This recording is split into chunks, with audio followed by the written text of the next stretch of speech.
سكتوا كلهم، وبدأ صوت أنفاسهم يهدى، وبصوا من ورا العربية ناحية المحل.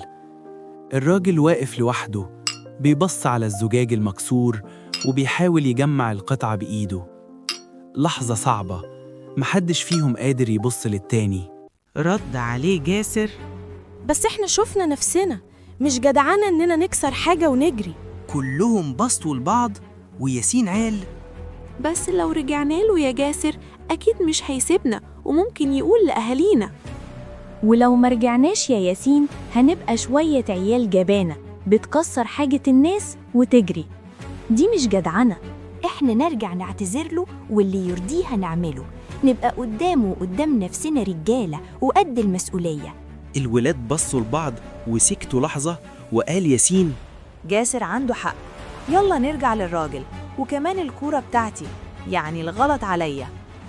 رد أكرم عليه وقال: لأ يا ياسين، إحنا كنا بنلعب كلنا، يبقى نروح له كلنا.